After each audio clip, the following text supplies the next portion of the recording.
नमस्कार। कक्षा 10वीं वाले समस्त प्रिय छात्रों, आप सभी अपनी वार्षिक परीक्षा के लिए हिंदी के ऐसे प्रश्न देख ले हुए जो आपकी परीक्षा के पेपर में बिल्कुल छपने वाले हैं। हाँ, आपने बिल्कुल सही सुना है। आपको इस वीडियो के माध्यम से हिंदी के ऐसे प्रश्न मिलने वाले हैं जो आपकी परीक्षा के पेपर में छपने वाले हैं। ठीक है, आपको इस वीडियो के माध्यम से 45 नंबर के प्रश्न मिलने वाले हैं। कितने? 45 नंबर के। भाई साहब, 45 नंबर बहुत होते हैं। 45 प्लस 30 बराबर 75। देखो, ऑब्जेक्टिव आपको अपनी किताब से पढ़ना है और 45 नंबरों के प्रश्नों को मैं आपको इस वीडियो में बता देता हूं। ठीक है, चलो शुरू करते हैं। पहला क्वेश्चन दिया है, भक्तिकालीन काव्य की कोई दो विशेषताएं आपको लिखना है। छायावादी काव्य की कोई दो विशेषताएं आपको लिखना है। प्रगतिवादी काव्य की प्रमुख दो विशेषताएं आपको लिखना है। रीति काल के दो कवियों के नाम एवं उनकी रचनाएं आपको लिखना है। रीति काल को श्रृंगार काल क्यों कहा गया है, इसके बारे में आपको लिखना है। सूरदास की दो काव्यगत विशेषताएं आपको लिखना है। एंड तुलसीदास जी को लोकनायक क्यों कहते हैं, इसके बारे में आपको लिखना है। देखो, यदि आपने 1 2 3 4 5 6 7 प्रश्नों को पढ़कर और इनके उत्तर को याद कर लिया तो आपके 2 नंबर यहां से हो जाएंगे कंप्लीट। ठीक है, 2 नंबर आपके हो जाएंगे कंप्लीट। ओके, सेकंड क्वेश्चन में जयशंकर प्रसाद अथवा नागार्जुन की काव्यगत विशेषताएं निम्न बिंदु के आधार पर लिखना है। सबसे पहले आपको दो रचनाएं और भावपक्ष से लिखना है। ठीक है, तो यह क्वेश्चन आपकी परीक्षा के पेपर में बिल्कुल छपने वाला है। जयशंकर प्रसाद अथवा नागार्जुन की काव्यगत विशेषताएं। यदि आपने इस प्रश्न का उत्तर को याद कर लिया तो आपके 2 नंबर यहां से हो जाएंगे कंप्लीट। ठीक है, आपको अथवा सहित दोनों के उत्तर को याद करना है। तीसरे क्वेश्चन में मर्यादा ना लई के माध्यम से कौन सी मर्यादा ना रहने की बात की जा रही है, इसके बारे में आपको लिखना है। गोपियों के अनुसार राजा का धर्म क्या होना चाहिए, इसके बारे में आपको लिखना है। गोपियों द्वारा उद्धव को भाग्यवान कहने में क्या विघ्न निहित है, इसके बारे में आपको लिखना है। ठीक है, तो आपको सबसे पहले तो इन तीनों प्रश्नों के उत्तर को याद करना है। एंड इसके अतः में लक्ष्मण ने वीर योद्धा की क्या क्या विशेषताएं बताइए, इसके बारे में आपको लिखना है। बच्चे की दंतुरित मुस्कान का कवि नागार्जुन के मन पर क्या प्रभाव पड़ता है, इसके बारे में आपको लिखना है। कवि नागार्जुन ने फसल के हजार खेतों की मिट्टी का गुणधर्म क्यों कहा है, इसके बारे में आपको लिखना है। ठीक है, तो आपने यदि इन प्रश्नों के उत्तर को याद कर लिया समझकर तो आपके 2 नंबर यहां से हो जाएंगे कंप्लीट। ठीक है, 2 नंबर आपके हो जाएंगे कंप्लीट। थोड़ा आगे चलेंगे तो यहां पर चौथे क्वेश्चन में कवि जयशंकर प्रसाद आत्मकथा लिखने से क्यों बचना चाहते थे, इसके बारे में आपको लिखना है। कविता का शीर्षक उत्साह क्यों रखा गया है, इसके बारे में आपको लिखना है। अतवे क्वेश्चन में कवि निराला की आंख फागुन की सुंदरता से क्यों नहीं हट रही है, इसके बारे में आपको लिखना है। एक क्वेश्चन और 2 क्वेश्चन। ठीक है, ये दोनों आपकी परीक्षा के पेपर में छपने वाले हैं। वैसे तो आपको तीनों प्रश्नों के उत्तर को समझकर पढ़ना है। ठीक है, जिससे 2 नंबर आपके कंप्लीट हो जाएंगे। 5वें क्वेश्चन में मानवीकरण अलंकार की परिभाषा उदाहरण सहित आपको लिखना है। अनुप्रास अलंकार की परिभाषा उदाहरण सहित आपको लिखना है। अति संयुक्ति अलंकार की परिभाषा उदाहरण सहित आपको लिखना है। 8वें क्वेश्चन में काव्य के प्रमुख भेद क्या है, इसके बारे में आपको लिखना है। संचारी भाव किसे कहते हैं, इनकी संख्या आपको लिखना है। तो आपको यहाँ पर 5 क्वेश्चनों के आंसर को याद कर लेना है, जिससे 2 नंबर यहां से कंप्लीट हो जाएंगे। ठीक है, 6ठे क्वेश्चन में दोहा छंद की परिभाषा उदाहरण सहित आपको लिखना है। वीर रस की परिभाषा उदाहरण सहित आपको लिखना है। 8वें क्वेश्चन में श्रृंगार रस की परिभाषा उदाहरण सहित आपको लिखना है। खंड काव्य और महाकाव्य में अंतर बताकर आपको लिखना है। आख्यानक गीतिया किसे कहते हैं, उदाहरण सहित आपको लिखना है। आचार्य जगन्नाथ के अनुसार रस की परिभाषा आपको लिखना है। देखो, आपको एक 2, 3, 4, 5, 6। 6 प्रश्नों के उत्तर को याद कर लेना है, जिससे 2 नंबर आपके कंप्लीट हो जाएंगे। ठीक है। 7वें क्वेश्चन में यशपाल अथवा मनु भंडारी का साहित्यिक परिचय निम्न बिंदु के आधार पर लिखना है। 2 रचनाएं भाषा से ले। थोड़ा आगे चलेंगे तो यहाँ पर स्वयं प्रकाश का साहित्यिक परिचय निम्न बिंदु के आधार पर आपको लिखना है। 2 रचनाएं भाषा से ले। तो आप सभी स्वयं प्रकाश, मनु भंडारी, यशपाल का साहित्यिक परिचय याद कर लेवे, जिससे 2 नंबर आपके यहां से कंप्लीट हो जाएंगे। ठीक है। 8वें क्वेश्चन में भगत ने अपने बेटे की मृत्यु पर अपनी भावनाएं किस तरह व्यक्त की, इसके बारे में आपको लिखना है। बाल गोविंद भगत के मधुर गायन की विशेषताएं आपको लिखना है। बाल गोविंद भगत के संगीत को जादू क्यों कहा गया है, इसके बारे में आपको लिखना है। 8वें क्वेश्चन में जीवनी और आत्मकथा में 2 अंतर बताकर आपको लिखना है। रेखा चित्र और संस्मरण में 2 अंतर बताकर आपको लिखना है। तो आप सभी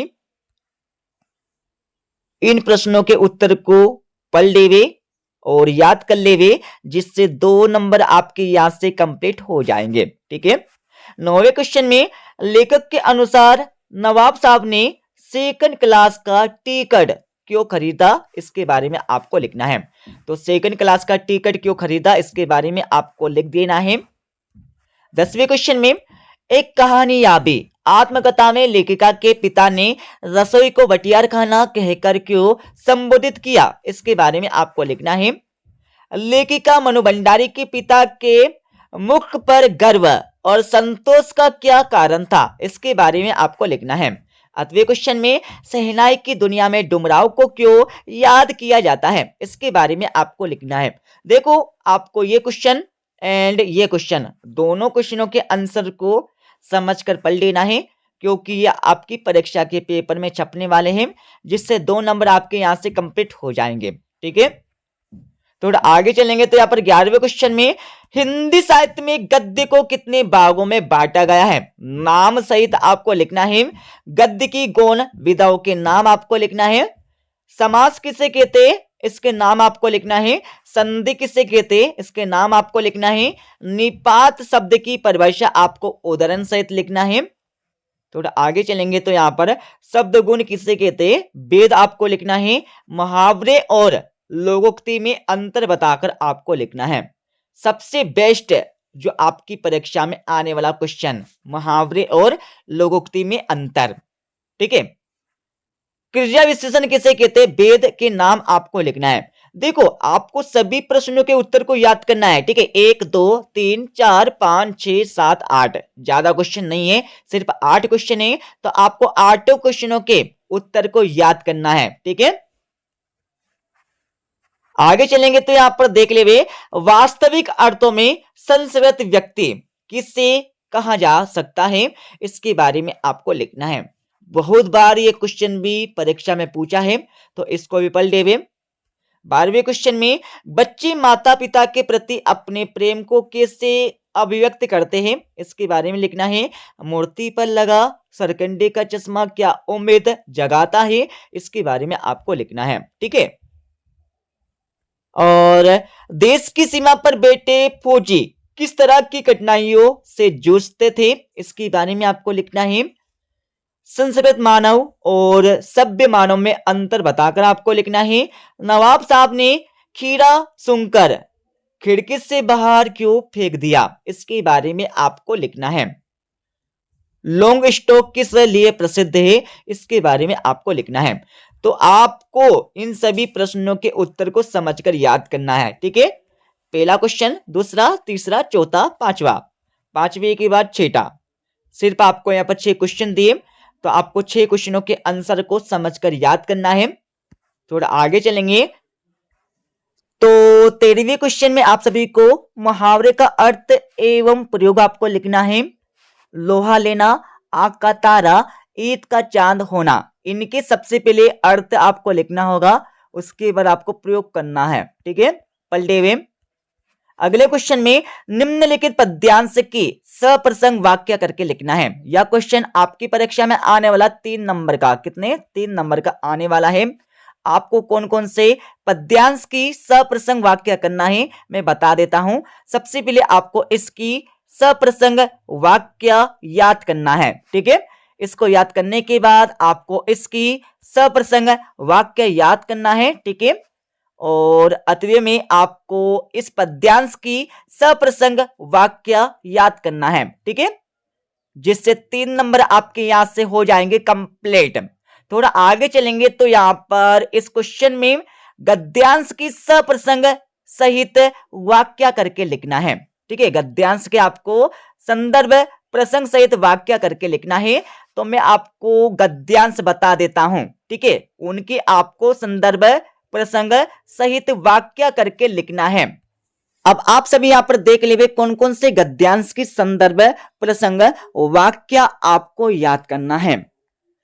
तो सबसे पहले आपको इस गद्यांश की संदर्भ प्रसंग वाक्य को याद करना है, ठीक है। उसके बाद दूसरे नंबर पर आपको इस गद्यांश की संदर्भ प्रसंग वाक्य याद करना है। और तीसरे नंबर पर आपको इस गद्यांश की संदर्भ प्रसंग वाक्य याद करना है, ठीक है, जिससे 3 नंबर आपके यहां से कंप्लीट हो जाएंगे। अब हम चलेंगे अगले क्वेश्चन पर। अब आप सभी यहां पर अगला क्वेश्चन देख लेवे। मेरे जीवन का लक्ष्य, अनेकता में एकता, दूर के डोल सुहावने होते हैं। इनके ऊपर आपको अनुच्छेद याद करना है, ठीक है। मेरे जीवन का लक्ष्य, अनेकता में एकता, दूर के डोल सुहावने होते हैं। इनके ऊपर आपको अनुच्छेद पढ़ना है, ठीक है, याद करना है। अतवे क्वेश्चन में परीक्षा की तैयारी के विषय में पिता पुत्र के मध्य संवाद आपको लिखना है, ठीक है। तो फटाफट आप सभी इन प्रश्नों के उत्तर को याद कर लेवे, जिससे 3 नंबर आपके कंप्लीट हो जाएंगे। अब थोड़ा आगे चलेंगे तो यहाँ पर क्वेश्चन देख लेवे। अपठित गद्यांश अथवा पद्यांश को पढ़कर पूछे गए प्रश्नों के उत्तर आपको देना है। देखो आपकी परीक्षा में कोई सा भी अपठित गद्यांश या पद्यांश या काव्यांश आ सकता है। आपको सिंपल सा अपठित गद्यांश को ऊपर से लेकर नीचे तक पढ़ना होगा। पढ़ने के बाद आपको सभी प्रश्नों के उत्तर अपनी तर्क शक्ति से, ठीक है, सभी प्रश्नों के उत्तर आपको अपनी तर्क शक्ति से गद्यांश या पद्यांश या काव्यांश में से छांट कर लिखना है, जिससे 4 नंबर आपके कंप्लीट हो जाएंगे, ठीक है। अगला क्वेश्चन देख ले, कौन कौन से आपको आवेदन पत्र और पत्र याद करना है। नगर पालिका अध्यक्ष को मोहल्ले की सफाई के संबंध में आवेदन पत्र आपको याद करना है। स्थानांतरण प्रमाण पत्र टीसी प्राप्त करने हेतु अपने प्राचार्य महोदय जी को एक प्रार्थना पत्र आपको याद करना है। शाला शुल्क मुक्ति हेतु आवेदन पत्र आपको याद करना है। अतवे क्वेश्चन में अपने मित्रों को 10वीं की परीक्षा में सफलता के लिए शुभकामना पत्र आपको याद करना है। वाद विवाद प्रतियोगिता में प्रथम आने पर अपने मित्र को बधाई पत्र आपको याद करना है। अपने मित्रों को परीक्षा में प्रावीण्य सूची मेरिट सूची में आने पर बधाई पत्र आपको लिखना है, ठीक है। इनको पढ़ लेवे, जिससे 4 नंबर आपके कंप्लीट हो जाएंगे गारंटी के साथ। और थोड़ा आगे चलेंगे तो यहाँ पर निबंध भी देख लेवे, कौन सा निबंध आपकी परीक्षा के पेपर में आने वाला है। जीवन में खेलों का महत्व, सबसे पहले आपको इसको पढ़ना है। उसके बाद मेरे सपनों का भारत, इसको पढ़ना है। उसके बाद जल ही जीवन है। उसके बाद इंटरनेट से लाभ हानि, ठीक है। यहां पर 4 निबंध आपको दिए हैं, तो इनको आपको एक बार अपनी किताब से समझकर पढ़ लेना है, ठीक है, किताब से समझकर पढ़ लेना है। तो इस प्रकार से भाई साहब हमने 45 नंबर के 45 अंक के प्रश्नों को बता दिया है, ठीक है। पढ़ लेवे, याद कर लेवे। यदि आपको यह वीडियो पसंद आए तो वीडियो को लाइक कर देवे और इस वीडियो को आपके सभी दोस्तों के साथ शेयर कर देवे, ठीक है। मिलते अगले वीडियो में।